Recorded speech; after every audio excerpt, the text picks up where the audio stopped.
জুলাই সনদ স্বাক্ষর অনুষ্ঠানে খালেদা জিয়াকে আমন্ত্রণ জানালো ঐক্যমত্য কমিশন। 16 অক্টোবর সন্ধ্যায় রাজধানীর এভার কেয়ার হাসপাতালে গিয়ে কমিশনের প্রতিনিধি দল তার হাতে আমন্ত্রণপত্র তুলে দেয়। অসুস্থতার কারণে 15 অক্টোবর রাত থেকে হাসপাতালে ভর্তি রয়েছেন সাবেক প্রধানমন্ত্রী খালেদা জিয়া। বিএনপির ভারপ্রাপ্ত চেয়ারম্যান তারেক রহমানের আমন্ত্রণপত্র গ্রহণ করেন চেয়ারপারসনের একান্ত সচিব এবিএম আব্দুস সাত্তার। বিষয়টি নিশ্চিত করেছেন বিএনপির মিডিয়া সেলের সদস্য সাইরুল কবির খান।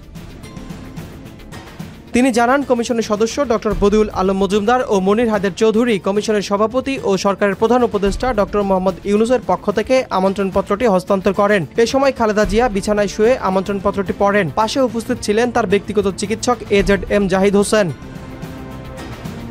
সাক্ষাৎ শেষে ডক্টর বদিউল আলম মজুমদার সাংবাদিকদের বলেন, প্রফেসর মোহাম্মদ ইউনূসের পক্ষ থেকে আমন্ত্রণ জানাতে এসেছি। খালেদা জিয়া এতে আনন্দ প্রকাশ করেছেন। শুক্রবারে জাতীয় জুলাই সনদ স্বাক্ষর বাংলাদেশের রাজনৈতিক ইতিহাসের গুরুত্বপূর্ণ এক ঘটনা।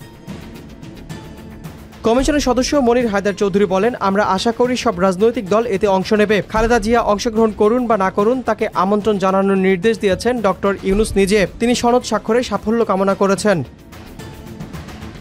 এর আগে শেষ মুহূর্তে কয়েকটি রাজনৈতিক দলের মতভিন্নতা সত্ত্বেও আগামীকাল শুক্রবার পূর্ব নির্ধারিত সময়ে জাতীয় সংসদ ভবনের দক্ষিণ প্লাজায় জুলাই জাতীয় সনদ স্বাক্ষর অনুষ্ঠানের প্রস্তুতি শেষ করেছে ঐক্যমত্য কমিশন।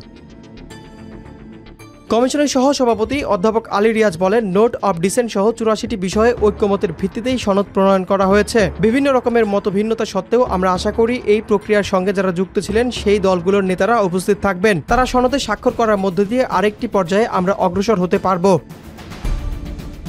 তিনি আরও বলেন, এনসিপি আগে খসড়া না দেখে সনদে স্বাক্ষর করবে না বলে ঘোষণা দিয়েছে, তা দুঃখজনক। আমরা বুঝতে পারি এটি তাদের রাজনৈতিক অবস্থান, তবে আমরা এখনও আশাবাদী সামগ্রিক পরিস্থিতি বিবেচনা করে শেষ পর্যন্ত তারা সনদে স্বাক্ষর করবে। কমিশন ইতিমধ্যে জানিয়েছে সনদে স্বাক্ষরের পরই বাস্তবায়নের প্রস্তাব সরকারকে দেওয়া হবে। আমরা আশা করি এনসিপি এতে অংশ নেবে।